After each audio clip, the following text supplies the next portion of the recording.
What's up, stranger? Oh, yeah.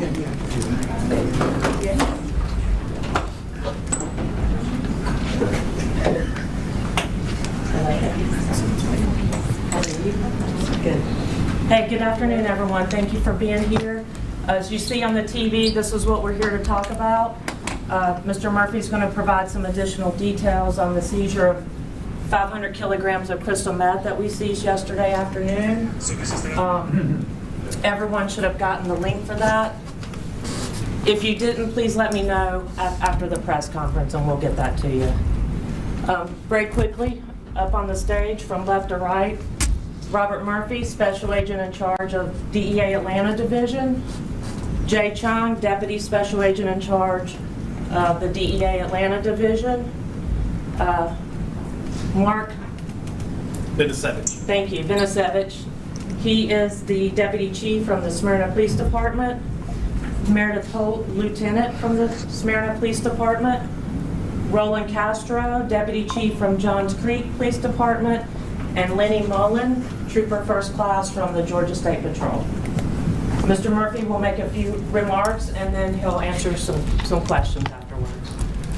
Good afternoon, thank you for coming. Again, to echo Crystal's comments, there's a B-roll video showing there just so you guys have some context of what we're seizing here. Last night, the men and women of DEA, along with our partners, executed a search warrant in Marietta, Georgia, at 1915 Pear Road, where we discovered a extremely large conversion lab. The capacity of this lab was able to produce a half ton each cook or each process, which is a very large amount of methamphetamine. This is requires experienced, highly, chemist type level people to accomplish something like this. It was a very, as you can see, unlike what we normally see in a meth house or a conversion lab with a meth lab. This was very clean, a huge operation. We seized 160 kilos of finished meth, 85 gallons of meth oil, which had the capacity to produce another 340 kilos of meth, is what our lab estimates. So there were, in total, there was over 500 kilos of meth seized out of this house, which is equivalent to 1,100 pounds of methamphetamine, an extremely large amount. Here it sits on the table. What's unusual about this situation is this is what we normally find in the jungles of Mexico and not in a neighborhood in Marietta with at least a dozen schools within a couple miles circumference, including an elementary school 4/10 of a mile away from the house. It was in a neighborhood. When our men and women went up there to execute the search warrant, there was two minor girls riding their bikes out in front of the house. Our men, when we went up, we got blown away by the smell. It was clearly, it was so overwhelming. When they approached the house, they knew exactly what we were going to find in there, and it required high level, our clan lab team to go in there and dismantle this lab wearing full hazmat gear. So again, danger to the community, having kids playing within the circumference right next to a school, no fear at all. There were two individuals in the house, both with Guatemalan passports. It's the only identification they had on them. One was Raul Ernesto Morales, and then I think I'm missing a name. I'll get you that other name. Both had Guatemalan passports and were here solely for the reason of producing methamphetamine for distribution, not only in the metro Atlanta area, but up and down the U.S. Any questions? What can you tell us about how this investigation all came together to lead to the seizure? Yeah, we received information that we were able to develop, and it led us to this address. It's an ongoing. It's obviously a major level cartel. We have identified the cartel. We're not willing to talk about it this time because it's an ongoing investigation. Significant. This is most of you were here not even a month or two ago when we hit a very similar one with, I think we had over 2,000 pounds in that one. So again, what this demonstrates the importance of the Atlanta area to the cartels and their operating. We continue. There's an abundance of surplus of methamphetamine available. What this is interesting to me, as from an investigative side, we clearly are making a dent in the chemists that they're willing to send over, because these two individuals from Guatemala even though they're associated with a cartel, they came from Guatemala and not from Mexico. So we might hopefully be making a dent in the capacity of the people that they can keep sending to do this. But again, I think it just shows you the importance of, or the significance of Atlanta and the meth trafficking trade here. Smyrna PD, can you guys talk about the impact in the neighborhood there and that sort of?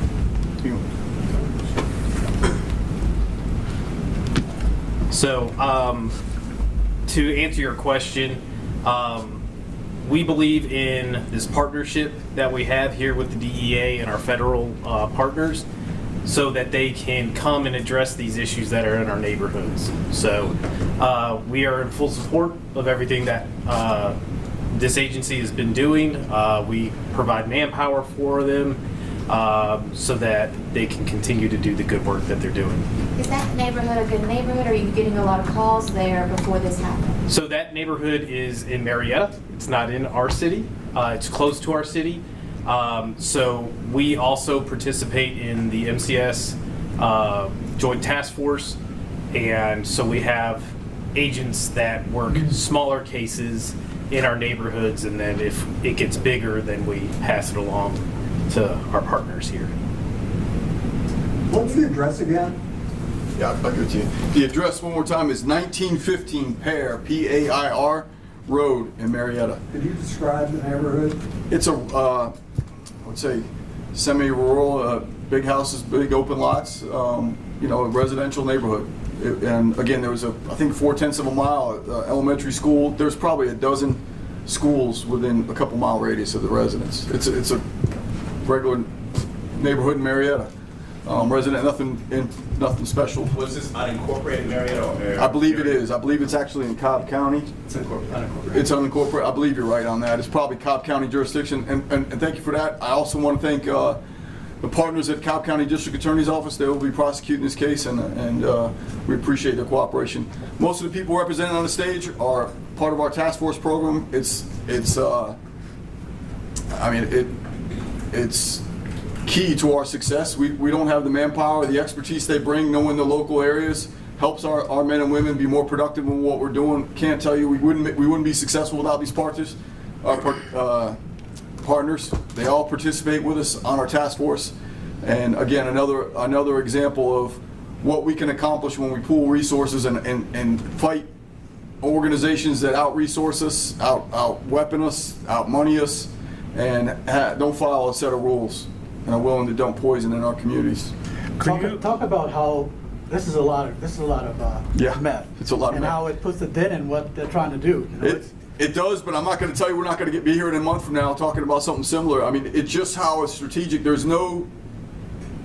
Unfortunately, there's no prohibition of getting meth into Mexico where they could cook all this stuff and then send it. This came across the border in a liquid form. When I talked about the 85 gallons of liquid, that's how it's coming across, which makes it extremely hard to detect when it's coming across the border, because you can use your imagination. It can be hidden just about anything. Gas tanks, Coca-Cola bottles, you name it. If it can hold liquid, it could come across. So it makes it extremely hard to find it. And then the key here, the danger point here is, unfortunately, Atlanta's the point where then all the dangerous stuff, the cooking and the conversion of that oil to the actual finished product, what you're seeing here, happens here in neighborhoods, and unfortunately usually in rental houses, and they try to blend in normal neighborhoods on purpose. And the whole goal is to create the poison and get it out there for sale.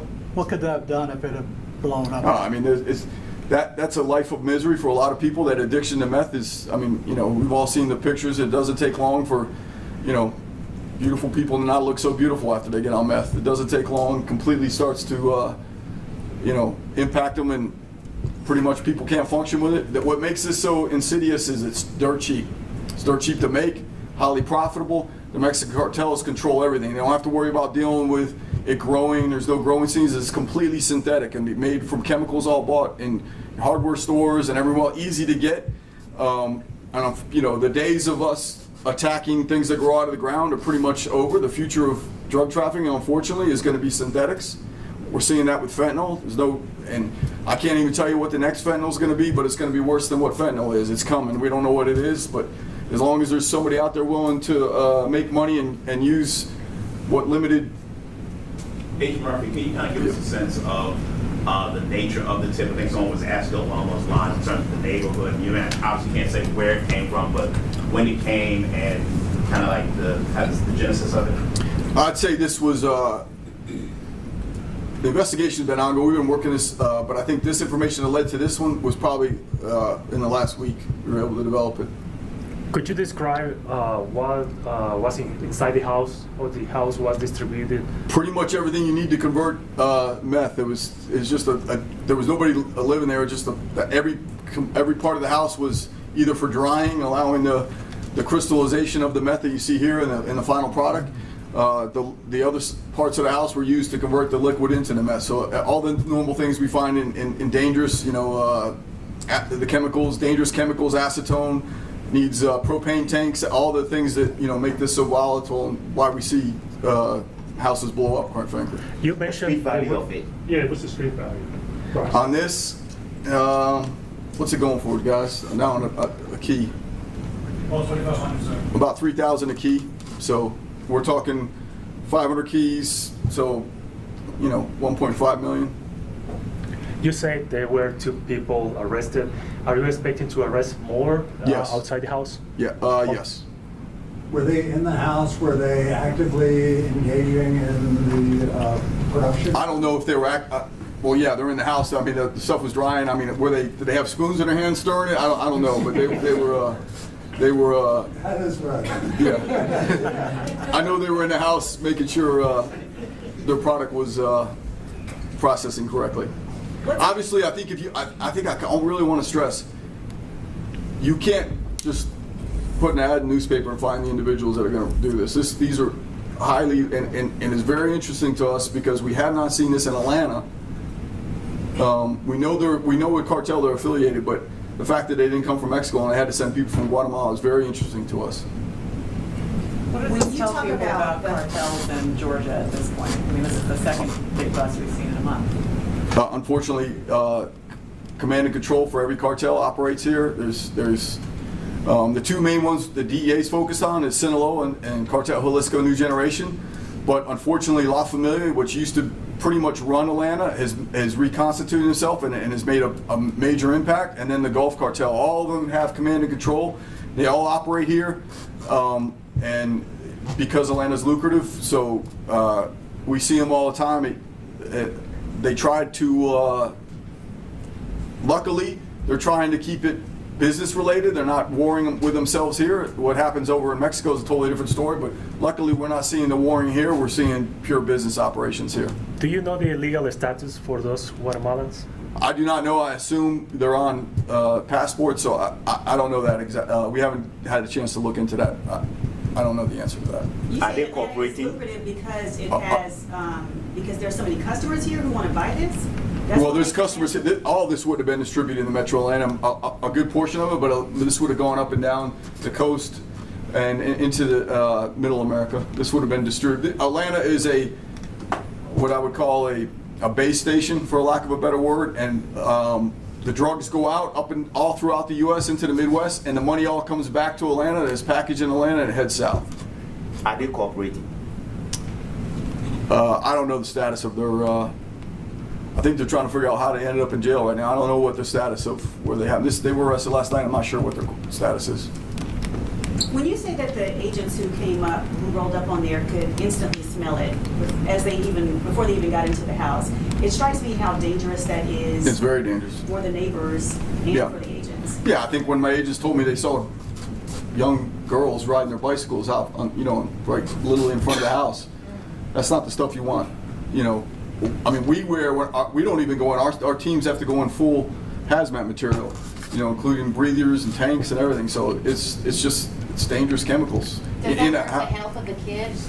No, I'm not worried. I don't think it was that. I think it's just, public safety's our number one thing. I mean, we clearly don't want a house that the size of what we figured out was going on in there. We don't want that to be to continue because there's a lot of things happen. So the house could blow up. It could be, whatever.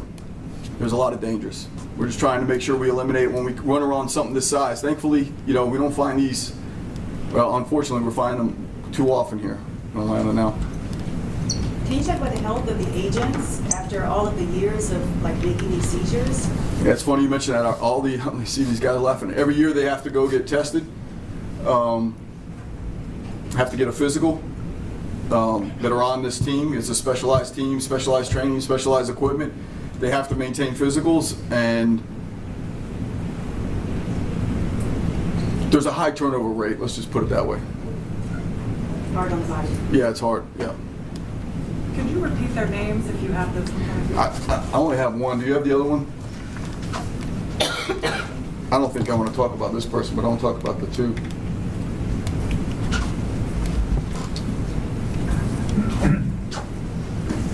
Listen, man, I'm about 50 years old. I can't read that. Anthony Alfredo Najarro Revolorio. What is it? Anthony Alfredo. Hold on. Najarro. You can just spell it, that'll be best anyway. All right. I'm writing it. Hold on. So I can, in big letters, go ahead. And then Revolorio, Revolorio. Olorio? Yeah. Thank you. All right, the first name is Raul Ernesto Morales. Raul, common spelling, Ernesto, common spelling, Morales with an S at the end. Does that, anybody need that spelled out? The next one, Anthony Alfredo Naranjo. Did I get Najarro. Najarro. Najaro. RRO, sorry. Revolorio. Revollorio.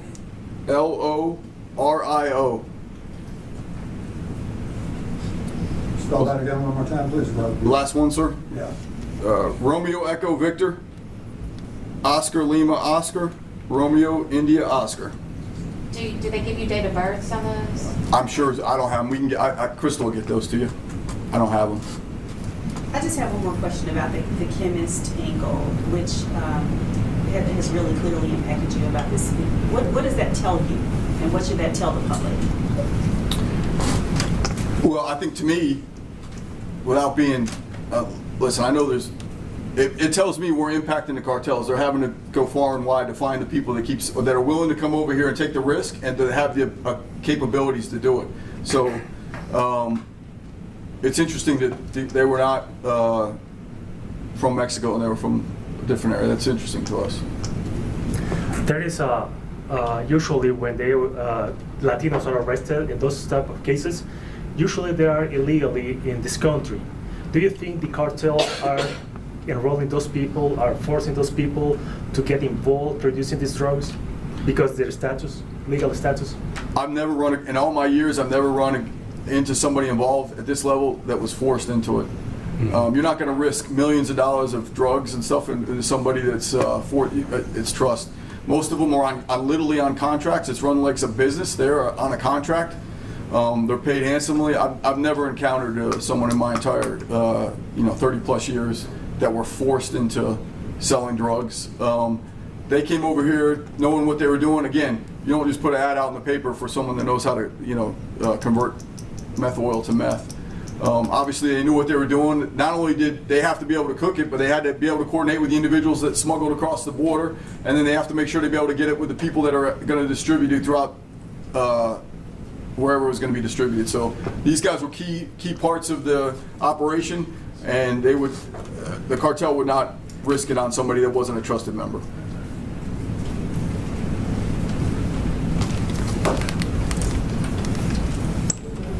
Thank you. Thank you. Thank you guys. And you're going to get them the B-roll, right? Yes.